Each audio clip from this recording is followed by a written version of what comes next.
Good afternoon, ladies and gentlemen. Thank you for being here. Thank you for your patience. Of course, I wanted to make sure that you heard the President's remarks at the end of his bilateral meeting with the Israeli Prime Minister Netanyahu, at which, in addition to his comments about the meeting, about our relationship with Israel, our unshakable support for Israel's security, the discussions the two leaders had about Syria and Iran and the Middle East peace process, among other things, the President took a question and answered it about the fact that as of now, it is up to the House of Representatives to decide whether or not they want to shut down the government in order to make an ideological point, or whether they will follow the Senate's lead and pass a extension of government funding at current levels for a number of weeks so that we can get about the business of discussing and negotiating a longer-term budget agreement. With that, I will take your questions. Thanks, Jay. Can you tell us a little bit more about what the President just said about having conversations with leaders on the Hill? Does that include Speaker Boehner, and is he making any progress in these talks toward averting a shutdown? I think the President said what we've said, which is that you can expect that he will be having conversations with leaders on the Hill, as he has in the past. And I assume that would include the Speaker of the House. The point, I think, though, is that we are at a moment where the House of Representatives has to decide, and the Speaker of the House, as the leader of the House and the leader of House Republicans, must decide whether roughly 60 members of his caucus, the Tea Party faction, will dictate to the American people whether the government will shut down, because they have not been able to achieve through normal means their ideological agenda, which is to repeal and do away with in some manner or other the Affordable Care Act. The irony, of course, being that tomorrow enrollment begins in the Affordable Care Act, and millions of Americans for whom access to affordable insurance has been but a dream, there will be the opportunity to enroll in the Affordable Care Act through the exchanges and the marketplaces and receive, come January 1st, affordable health insurance for the first time. And that's going to happen. Nothing will alter that. That will happen.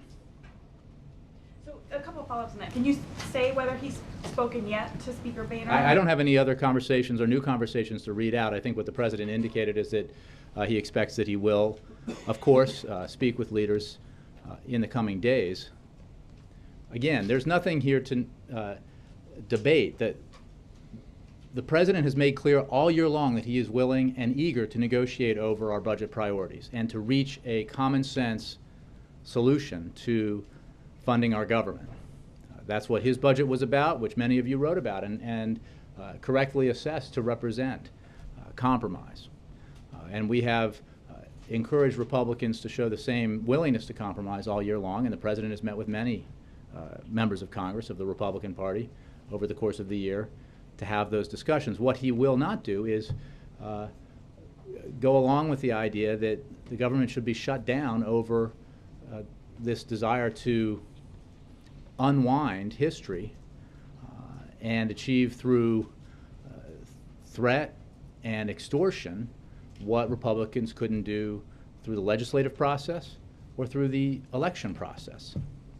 It's just not fair to the American people. It's not fair to the millions of Americans who will have access to affordable health insurance for the first time. Would the President veto a continuing resolution that only included a provision killing the medical device tax? We have said that none of this is acceptable. This is just a blatant extortion. And the irony about it is, like the Republicans will tell you, the Republicans who support this extortion game or extortion racket will tell you that, oh, well, you know, that's compromise. We just want you to do this on the Affordable Care Act and chip away at it here or delay there. And yet they'll all also tell you quite clearly that the ultimate goal and purpose of this is to do away with the Affordable Care Act, so take away all those benefits from millions of Americans. and increase the deficit dramatically while doing it, something they never mention. But in the end, they want to do that for a continuing resolution that will fund the government for 45 days, 60 days. What comes next? What will they demand next? I mean, part of it was they want everybody's boss to be able to tell every woman in America that whether or not they can get contraceptive coverage. They want to attach that to this debate.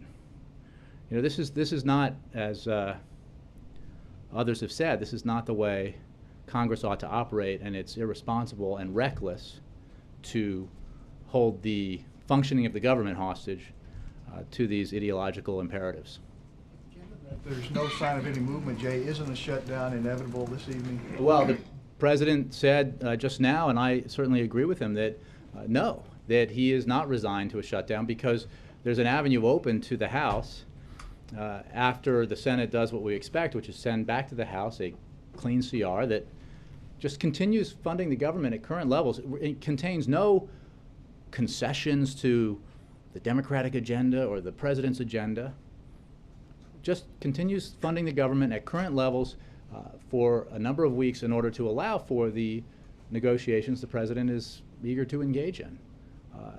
That's the responsible thing to do. The irresponsible thing to do is to attach a bunch of political, ideological demands to this simple proposition of funding the government, not shutting it down, and say you'll shut it down if you don't get what you want.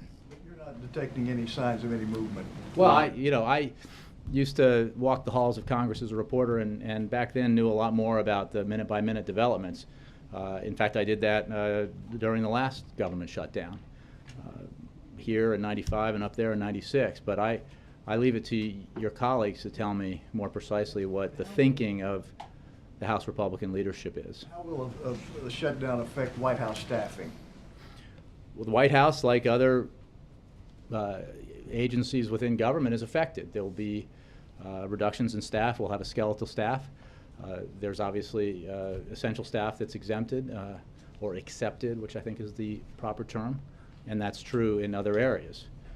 But it will be a extremely lean operation if this comes to pass. And lastly, will he go on this trip to Asia this weekend? We don't have any changes to announce. We plan to make this trip. The President, as President, looks forward to and believes it is important to travel to Asia in order to promote our economic interests in Asia and our strategic interests in Asia. There are American jobs that can be created through our engagement with Asia, this fastest growing region of the world, and an enormously important region when it comes to our trading relationships and partnerships. So, we have this trip scheduled, and we intend to take it. We'll see, obviously, what happens as the week unfolds. I'm going to move around a little bit, if I may. April. I want to follow up on what Steve said. You said there will be a skeletal staff and a lean operation, indeed, if the shutdown happens. Could you get into the breakdown? Could you give us numbers? I would refer you to the Office of Management and Budget, which handles all of these specifics and can give you more information about how it breaks down. But those of you who know from if you're as old as I am and remember what it was like in the mid-'90s, and remember also what you reported just when there was at least the potential of a shutdown, there are significant reductions in staff and furloughs that take place here as elsewhere if a shutdown occurs. And that staff that will be not coming in or furloughed will not be paid, correct? Again, that's my understanding, but I hesitate to answer these kind of technical questions because there are far better sources for that specific information.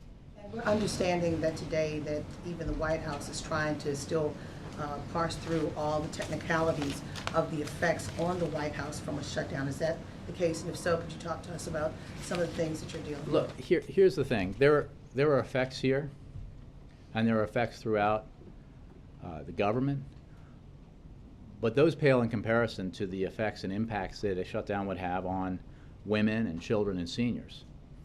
Shortly after a shutdown, if it were to occur, federal funding for the Women, Infants, and Children program may not be sufficient to cover benefits and agencies may have to cut off services to mothers and young children. Senior nutrition grants, which help approximately 2.5 million seniors annually, help them remain healthy and independent by providing meals and related services, would not be funded. Programs that our nation's veterans depend on would be affected. For example, veterans call centers and regional offices would be closed immediately, effective immediately.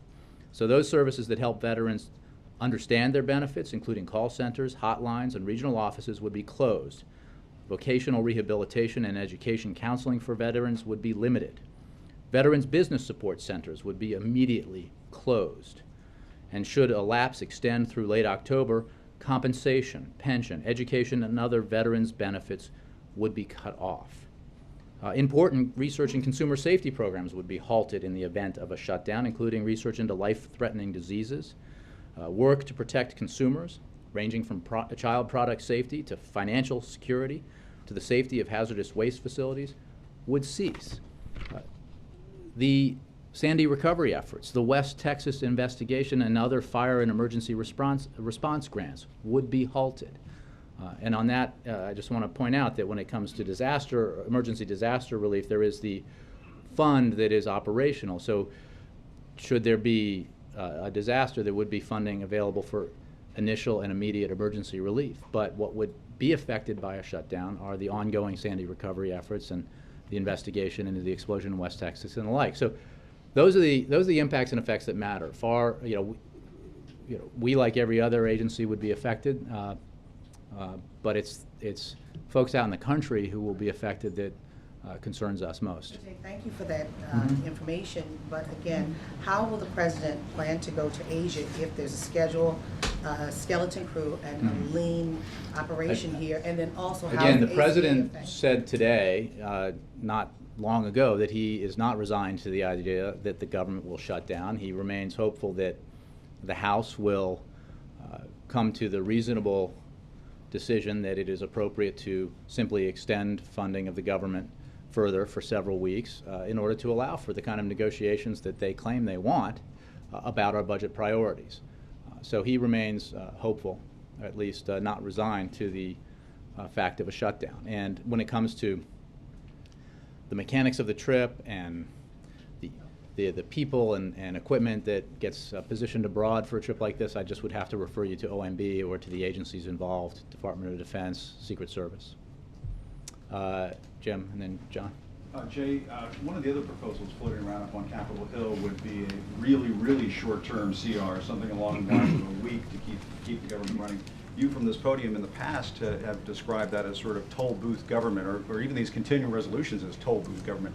Wouldn't a 1 week CR be sort of the ultimate toll booth government? Well, I'm not going to respond to ideas floating around the Hill. There are tons of them, and we can respond all day to them. Right now, the option available, as I understand it, to the House, to the Speaker, will be the opportunity to follow the Senate's lead in funding the government for a number of weeks in a clean continuing resolution, and we would support that. This process, again, has been one where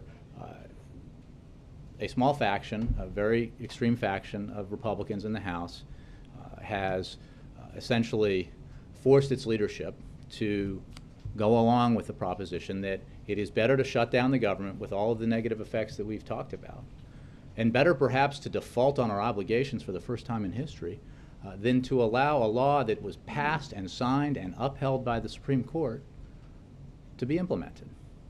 A law that would provide millions of Americans who do not have insurance access to affordable insurance.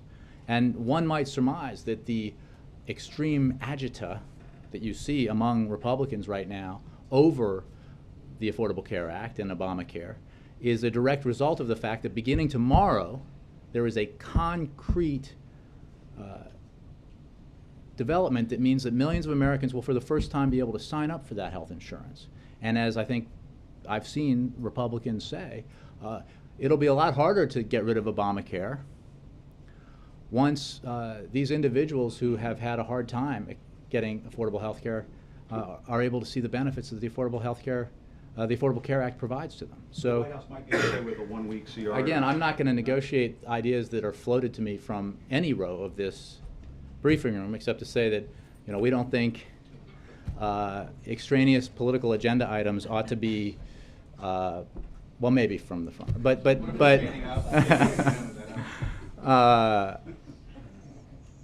I think I'll just make it blanket opposition to that. But just let me just say that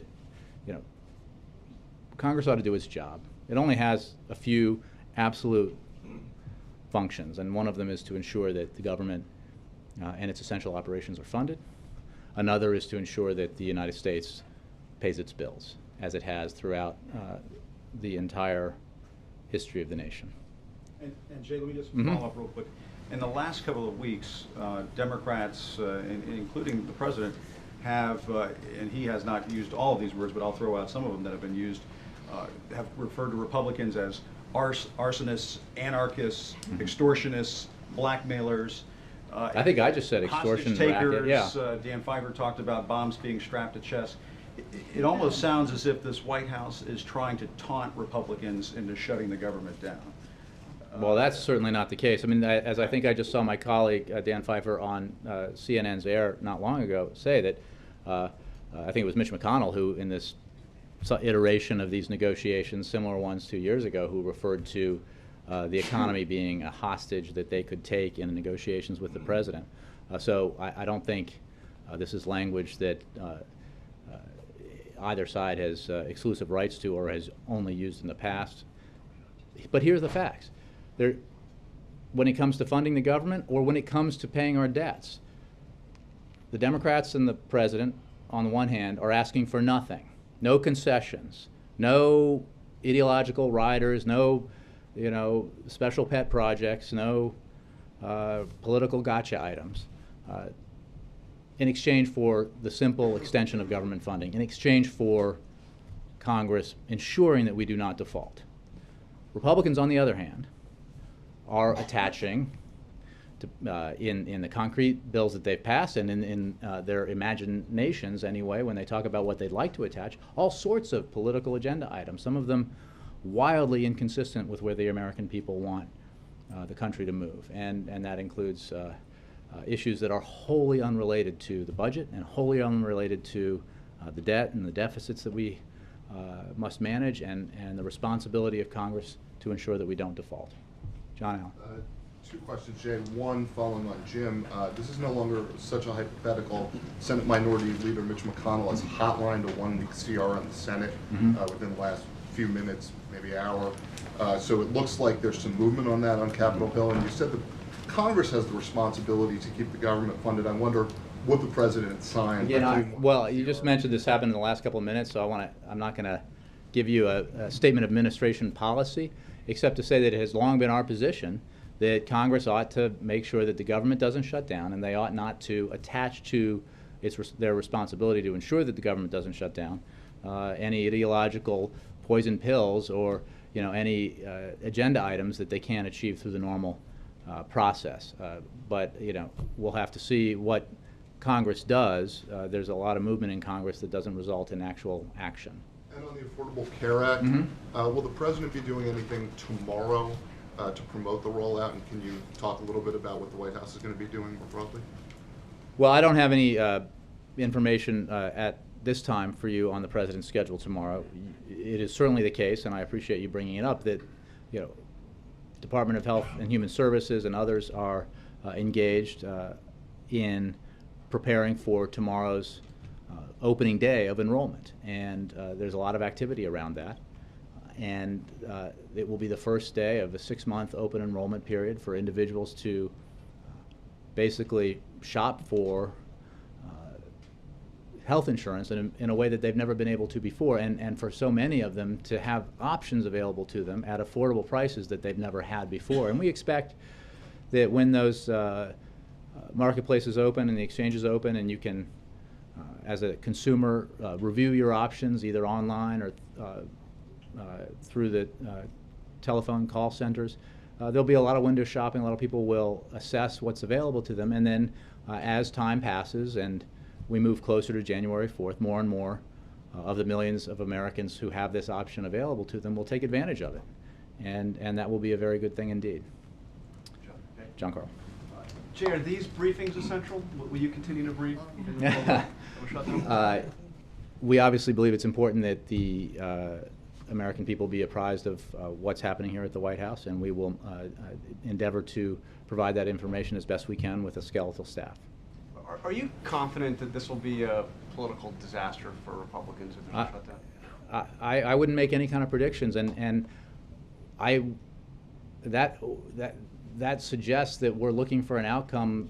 I'm not. I mean, I don't know, and honestly, I think it's important to know that we don't care about the politics of this. The president cares about making sure that the American people aren't hurt by it, because, you know, we talked about this with regards to the comprehensive immigration reform legislation that passed with a strong bipartisan majority in the Senate, and there were some questions about whether, you know, secretly we didn't hope that the Republicans in the House would block it because it would be continued bad news for the Republicans when it came to their ever worsening relations with Hispanic Americans across the country, and the answer is no. We would love them to take advantage of the political opportunities available to them by passing comprehensive immigration reform and maybe improving their standing among Hispanic Americans by doing it. And we would love for Republicans to do the right thing and maybe improve their standing among the American people and Congress's standing among the American people by simply not shutting down the government and not defaulting on our obligations. So can I just go through very quickly some of what the Republicans are demanding and what's negotiable, what's not? The debt ceiling, nothing there negotiable, right? Correct. The idea of repealing the health care law, obviously not negotiable. Delaying the health care law for a year? No. Not negotiable? As part of, I mean, first of all, the answer is no, and nothing is negotiable when it comes to the debt ceiling. And as the president said recently, when it comes to extending the government, it's like he's willing to talk about ways to improve the health care law if Republicans are interested in that. After all, a lot of the Affordable Care Act is designed, its essential elements were designed by Republicans. You think, and I believe that there are Republicans out there who probably earnestly have some good ideas, although they're most likely afraid to talk about them in party circles. But the president is eager to do that. What he is not willing to do is have those negotiations under the threat of shutting down the government, and certainly not under the threat of defaulting on our obligations. So the idea of delaying this tax or cutting this tax on medical devices also? No, I answer that with NEDRA. That's not, look, Congress has, throughout its time in session, the opportunity to consider and pass legislation to try to get majorities big enough in both houses to achieve a compromise between the House and the Senate and present it to the president. That's the way it worked. It is supposed to work. And as you know, the House Republicans in particular have done little else over the past couple of years than attempt to legislate ways that either defund or repeal or other ways negatively affect the Affordable Care Act. So that they can certainly endeavor to keep doing that, but to have that attached to the simple responsibility to fund the government is just not acceptable. So is the reason why we've seen really no negotiations going on because basically everything the Republicans have put out there is not. But that's not a here it is. It is not it is not a concession to keep the government open. It is not a concession to pay America's bills. That is a responsibility. And as I emailed with a reporter out here, it is enshrined in the Constitution. Congress has the power to pay debts. Congress has the power to authorize funding. If it were otherwise, the president would go about it, and there would be no drama and no delay. So last question, what is the president doing over these next several hours to try to keep the government running?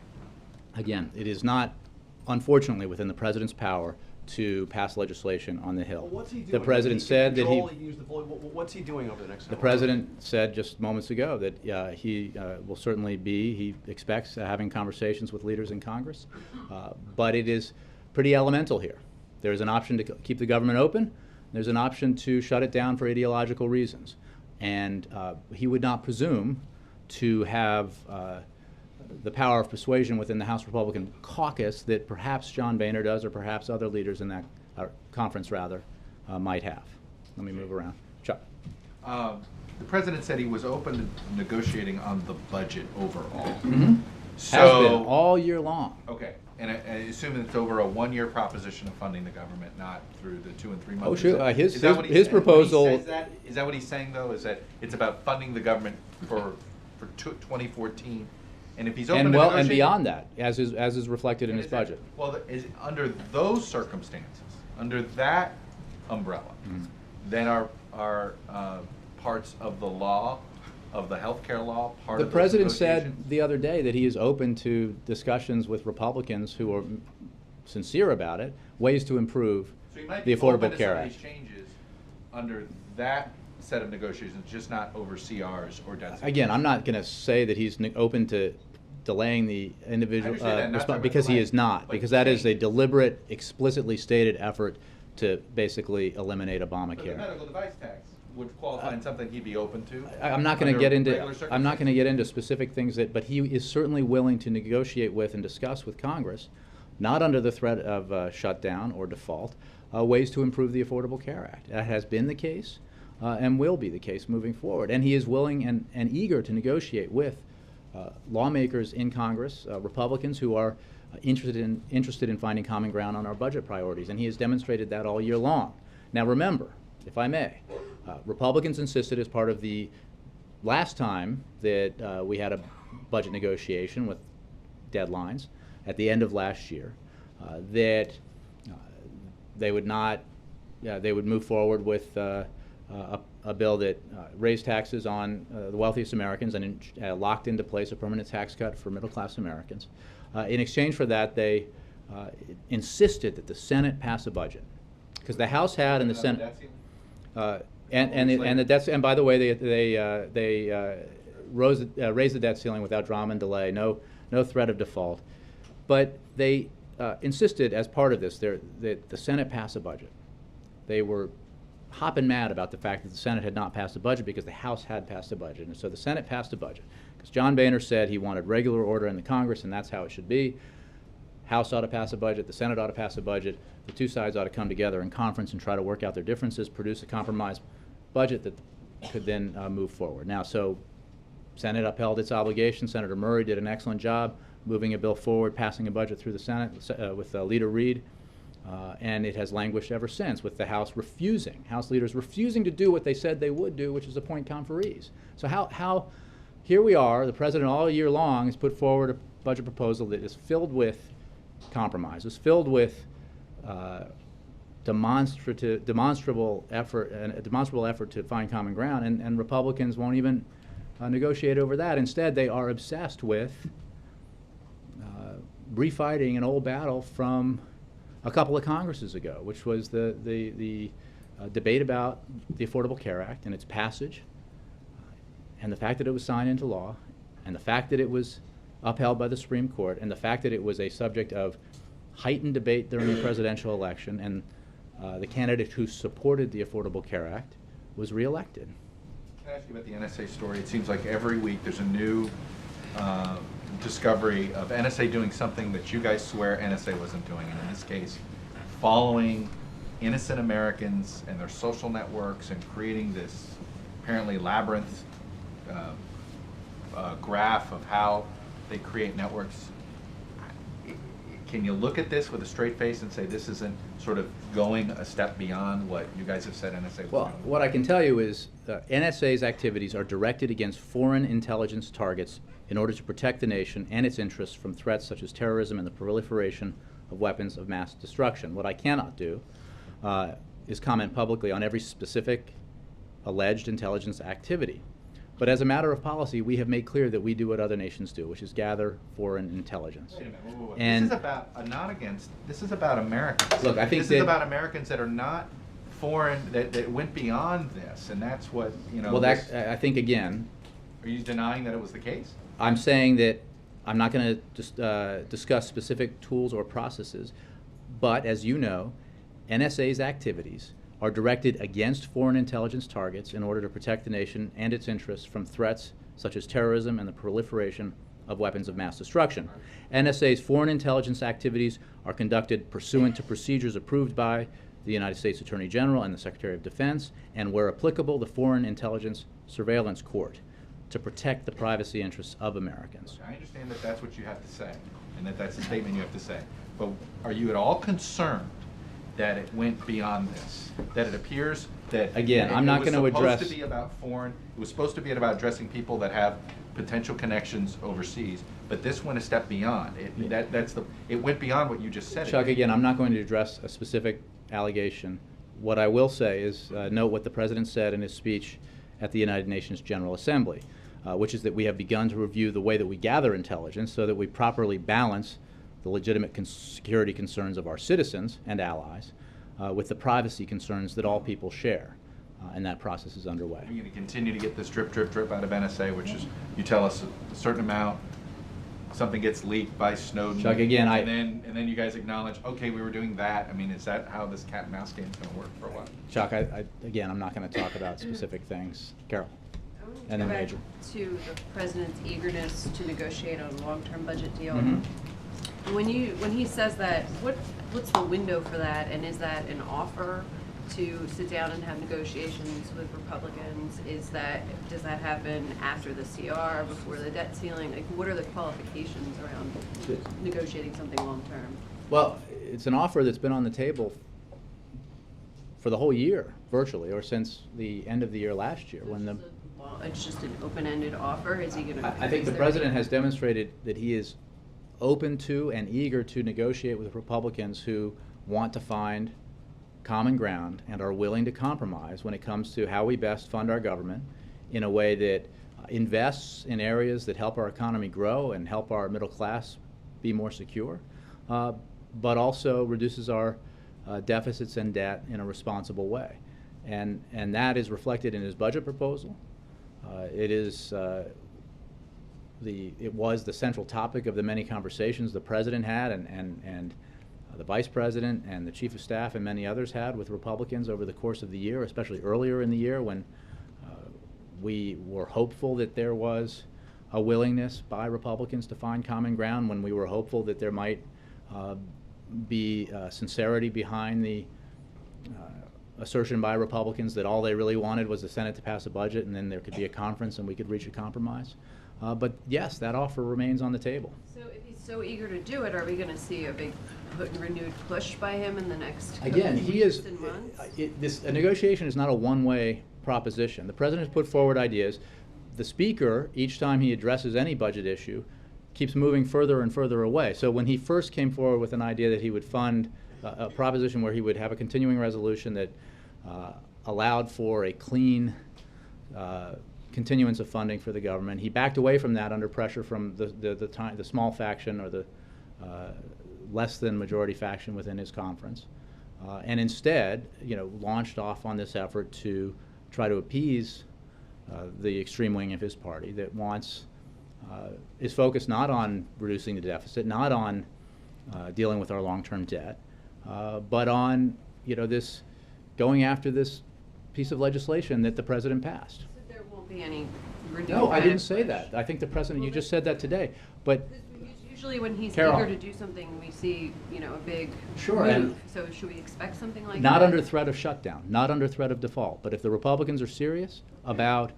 negotiating the priorities that we have as a nation to fund through congressional appropriations, yes, and he has been willing to do it all year long and has sought partners in trying to do that and had many good meetings with Republicans who expressed interest in doing that. Unfortunately, we haven't seen anything concrete from Republicans that represents the same spirit of and substantive reflection of compromise that the President's budget represents. Major. I understand Senator McConnell's idea is just been floated, but it's not very intricate. It's very simple. It's 1 week clean CR. I get it, Major, but here I am. You guys have BlackBerries. I don't. I'm not going to respond to everything that you say is showing up on your BlackBerries. I don't have a specific response to an idea that's floated. I'm not going to rule in or out anything that I don't have specific information on that I haven't gotten myself. So what I can tell you, yeah, I should have a little action up here, but the It would be a 1 week mechanism to keep the government Major, we open. can do this. Other people want.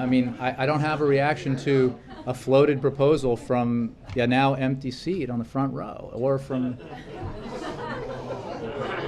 CNN. But but our position is the same. Like, we will obviously see what happens in Congress. And the president made clear just now in the Oval Office what his view is, which is that the responsible thing to do is for the House to not engage in this partisan brinksmanship, but to rather responsibly pass a bill that extends funding at current levels of our government operations so that it does not shut down and that it does not have the negative effects that I went through before. You said a moment ago to Chuck that if it's a good idea, the president's open to it on the healthcare law. Is eliminating the medical device tax? No, we don't believe that is a good idea. It is obviously part of the Affordable Care, but I'm not here. Major, as interesting as it might be, we've already said we would not support that as part of any deal to shut down, a threat of shutting down. So I'm not going to get into future hypothetical negotiations that the Republicans have thus far all year long not shown themselves interested in holding. We'll see what happens if the Republicans change their mind and want to have serious substantive negotiations about how we find common ground to fund our budget priorities, reduce our deficit in a responsible way, and protect the middle class. What we have seen so far from Republicans concretely in their budget proposals are ideas that do the opposite, that protect special interests with their tax breaks, that stick it to the middle class, and that, of course, defund or repeal the Affordable Care Act, which, by the way, is a huge budget buster, increases the deficit. Benjamin Netanyahu said with the president that he would be in favor of stronger sanctions if negotiations with Iran either drag on or prove less than fruitful.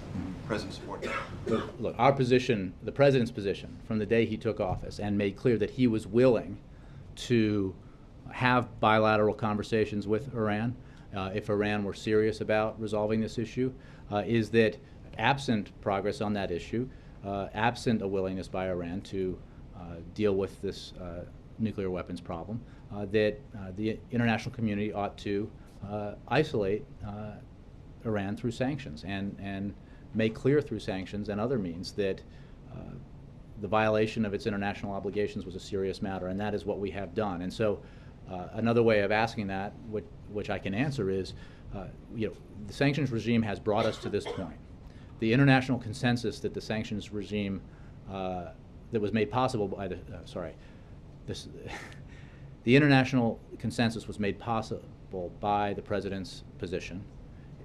We were able to change the focus of the international community from a debate about whether the United States was part of the problem to a focus on the fact that Iran was the problem.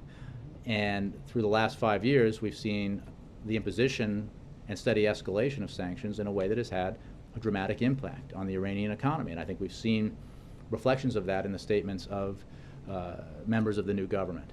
We are encouraged by what we have heard from the new Iranian leadership. But as we've said all along, actions are what we are focused on. And there was a P5+1 meeting in which Secretary Kerry and his Iranian counterpart participated. They had a separate pull-aside. And there is another P5+1 meeting coming up in about 16 days. So that is the vehicle through which we will be able to measure concrete progress and test the theory here that Iran is serious, as Iran has said it is, about resolving this issue in a way that meets its international commitments. And if it's not stronger sanctions? Again, I think that we're certainly not going to give sanctions relief absent action by... Strengthen them, intensify them. It's hard for me to... We have steadily over the past 5 years strengthened and intensified with our partners around the world the sanctions regime against Iran. I think right now we're exploring the possibility that Iran is serious about resolving this challenge, and we want to do that. Jay, you're saying that you don't know, obviously, whether or not Iran will follow through on their promises, but the president did call the new president on Friday of Iran and sort of opened up diplomatic negotiations. So why not do the same with the House Republicans? You're at loggerheads. Call them. Bring them over I love here. the reassertion of GOP talking points, but the Sorry. let's Why don't you at least let's talk to them, even if they're wrong? Can I Even if remind you they're that it was the Speaker of the House in several venues who said at the beginning of this year that he would never negotiate with the president again, that he felt doing so call 'em out. burned him, Call I 'em out. suppose. Bring 'em over here and force them. And maybe you didn't catch up to what the president just said, but he said he would be talking to leaders of Congress. So why is there not a meeting today? Again, I have nothing new to report on the president's schedule, but the House of Representatives could have in the past, a few days ago, and could today, very easily avoid shutting down the government by passing a clean continuing resolution that extends funding of the government for several weeks into the future, allowing for further negotiation about our budget priorities. You know, even Fox has reported this, that the Speaker had one approach he wanted to take, and then, the Tea Party yanked him in the other direction. And we've seen a number of Republicans, including in the House, say that they believe if the Speaker would just put on the floor the Senate bill, a clean CR, that it would get a majority in the House, including the votes from the Republican Party necessary. So what we have here, if these Republican lawmakers, Raul Labrador, Charlie Dent, Tom Cole, and others are accurate, what we have is a proposition here where majorities of both houses are absolutely willing to pass clean continuing resolutions. And for non-governmental folks out there, that just means, legislation that keeps the government open without any ideological riders attached or imperatives attached. Majorities in both houses. So the issue then is, will the Speaker of the House do that, or will he shut down the government? Because there's a majority in both houses to do it. We saw it in the Senate. We know it exists in the House.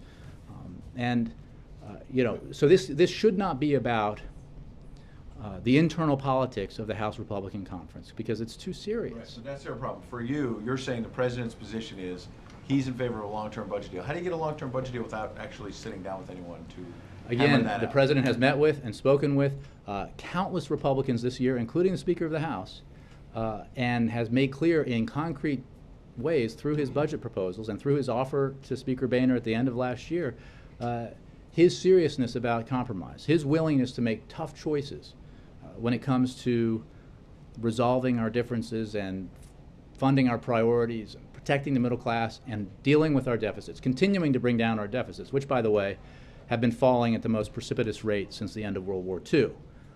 Again, not a talking point you often hear from the Republican Party, just as you don't often hear, in midst of all this debate, claims by the Republicans that this is about deficits or debt anymore.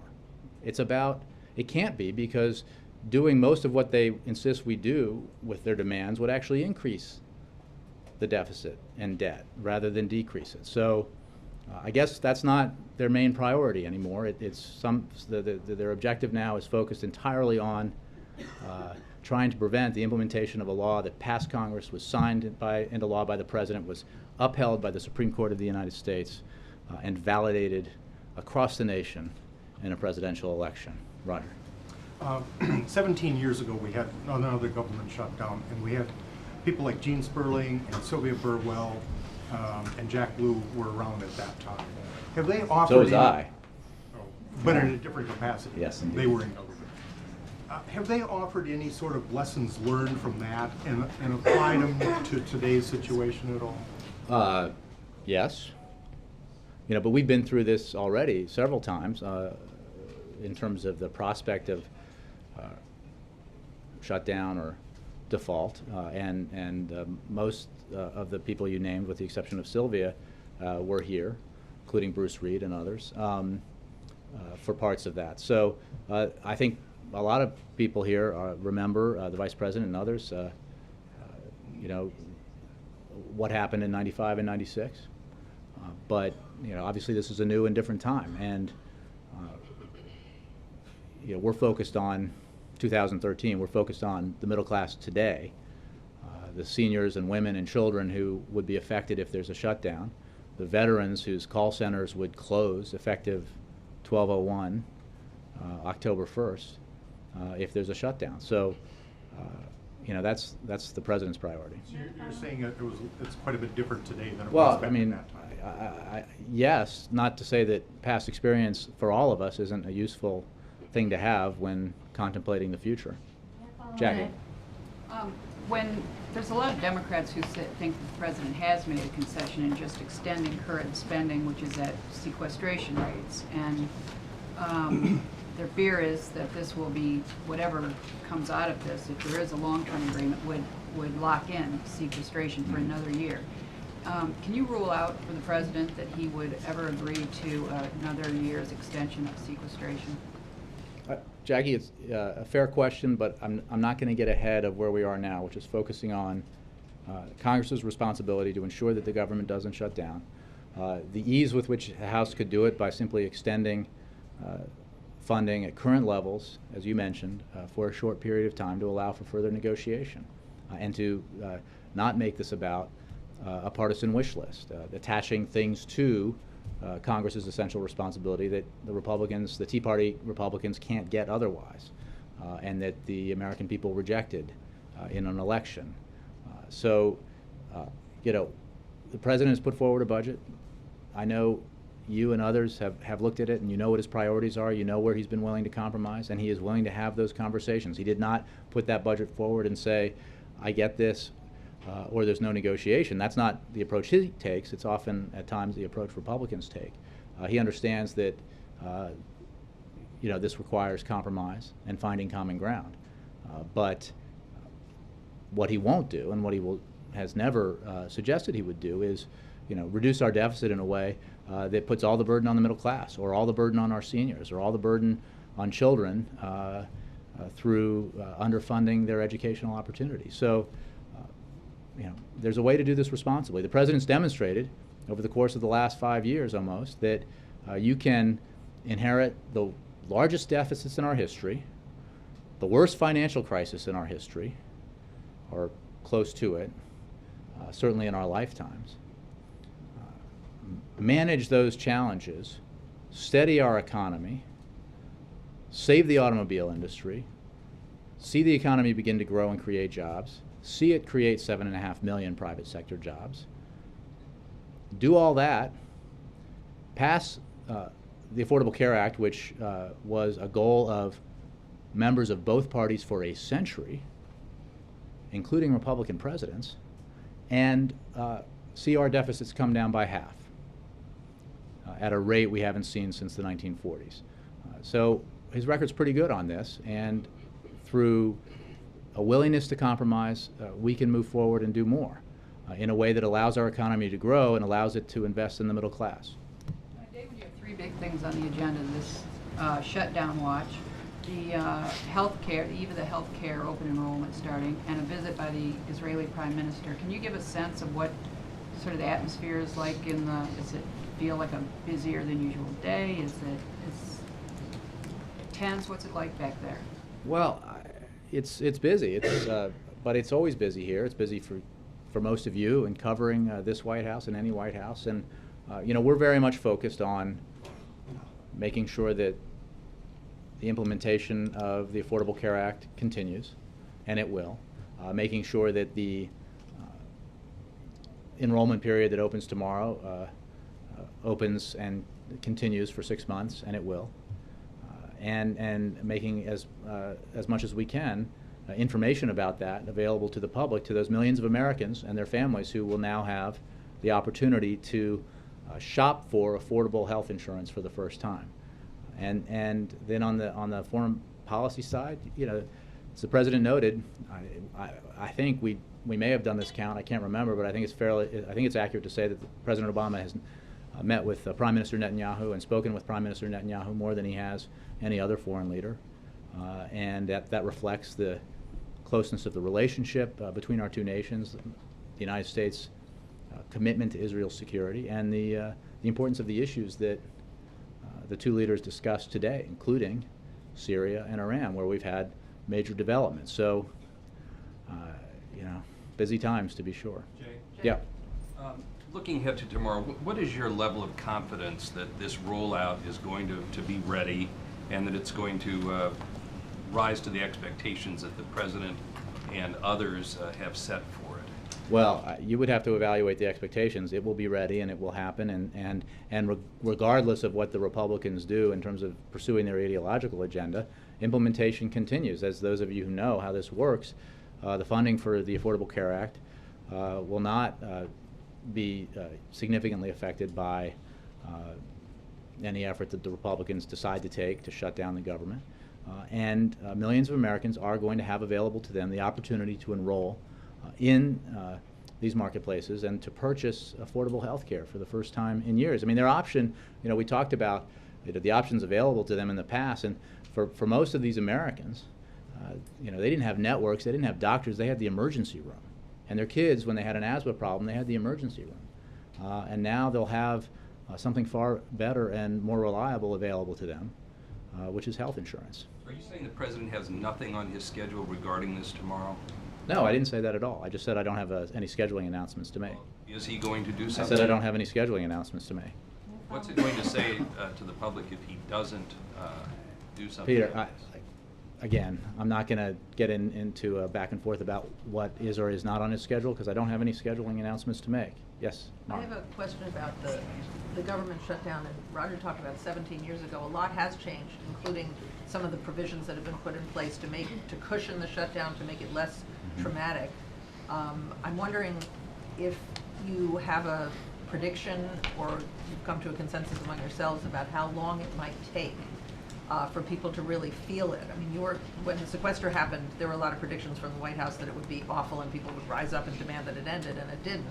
I'm wondering if the shutdown this time is going to be less catastrophic than 17 years ago. Well, I would say a couple of things. There's no question that essential functions, some of them continue, other, different parts of the federal operations are affected in different ways, but the impacts are considerable, and I listed some of them.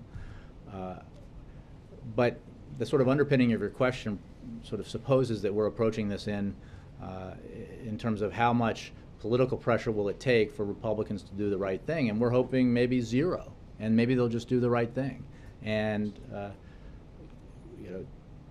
take up the president's year-long, essentially, offer to have substantive negotiations about how we fund the government in a way that helps it grow and create jobs and invest and reduce our deficit in the medium and long term, rather than playing this game of that has as its victims primarily regular Americans out there. And I think it's important to note, obviously, the immediate deadline we face here is the lapse in funding that would occur come midnight. But there have been all sorts of suggestions from Republicans on Capitol Hill that they look forward to engaging in this again in just a few short weeks, when the consequences would be even more serious, far, far more serious, and unknowable in many ways, but bad in every case. Well, I have a question about that, which is, we were asked this 2 years ago about if the president had any constitutional recourse if the debt ceiling is breached, and at that time you said no, but there have been suggestions that he's going to be violating the Constitution if he lets the debt ceiling breach go into effect. He'll be violating it if he doesn't. I mean, have you taken a new look at this? It's only 17 days away, at the legalities of this and what he could I mean, I'm not do sure what this is when it comes. breaching the debt ceiling. The Congress has to vote to raise the debt ceiling. The president can't raise it by himself. People have talked about the 14th Amendment, and this administration does not believe that the 14th Amendment gives the power to ignore the debt ceiling. And even if the president could ignore the debt ceiling, the fact that there is significant controversy around the president's authority to act unilaterally means that it would not be a credible alternative to Congress raising the debt ceiling, and would not be taken seriously by the global economy and markets, as the president said today. The reason why this is so serious is because the world looks to the United States as the world economic leader, and relies on the stability and good faith and credit of the United States enormously. And that is why it is so important to maintain that, and never even to flirt with the possibility that it would not be maintained in order to, for any reason, and in this case, in order to achieve this narrow political piece of business that Tea Party Republicans couldn't achieve through other means. So his hands are completely tied on that. Again, we don't, it is up to the Congress to pay the debts of the United States. Congress has the power to do that, according to the Constitution. It is up to the Congress to appropriate funds and ensure that the government remains open and functioning. And the President hopes that Congress takes those responsibilities seriously. Thanks, Jay. Jay, may I follow on debt ceiling, please? Yeah. When I was here 17 years ago, for a while, the interns and volunteers were actually running the shop, and there was a danger to U.S. security. If interns and volunteers want to work during this shutdown. I don't believe that has been the case and is not the case now, that volunteers or interns would be working. They will not. All the way in the back of oh, sorry. LA Times. I wanted to And then ask, Alexis. the president, when he campaigned last year, talked a lot about how his reelection would break the fever in Washington. Mm-hmm. I'm wondering what you think his analysis is now, why that didn't happen. Did he misjudge Republicans? It's pretty stubborn fever, clearly. And that's it? That's what he thinks? Well, That's I mean, again, that's what I mean, that's my observation, not his. I think we all can assess, without anyone's assistance, that Republican intransigence remains quite real. I mean, here we have an opportunity to ensure that the government shuts down, does not shut down. Democrats, president, aren't asking for anything. They're not attaching anything to this proposal, not attaching anything to the proposal that Congress fulfill its responsibility to pay the bills of the United States. And yet the prospect of shutdown and the prospect of default are on the table because Republicans want to attach to those fundamental responsibilities highly partisan political agenda items that they have not been able to achieve through the normal legislative process or through the electoral process. So the president can see that that was not a realistic campaign promise. No, he hopes and believes that common sense will prevail and that we can get about the business of reaching reasonable compromise when it comes to our budget priorities. There's no agreement to reach when it comes to the debt ceiling. That is, that should never be flirted with, breaching it, and it should never be used as a negotiating ploy. That's the president's very firm position. Alexis, last one. Jay, two quick model questions. Just to clarify, by the time that you came out here today, I just want to make sure I understand, the president and the vice president had not had any discussions about the shutdown with leaders as of today. I have no conversations involving the president or the vice president to report to you today. But it's Again, we don't read out every conversation. I'm not asking you to parse my words. I'm just saying the president spoke to this, on camera just moments ago. I don't have anything more beyond that to report. he also has on his schedule today a meeting with the cabinet. Can you elaborate on whether he wants to talk to them about the plans for a responsible shutdown, which is an enormous operation government-wide? Is that the purpose of the meeting? And I would simply say that I expect that would be a topic, the potential for a lapse in funding, but I wouldn't rule out other topics. can you also, just to add, everyone in the federal government who would be expected to either be furloughed or be considered accepted, they know that as of now, correct? I would refer you to OMB in terms of the notification process. I'm not sure. Again, I can't speak for every person in my office. People know. Everybody. Yeah. Thanks very much.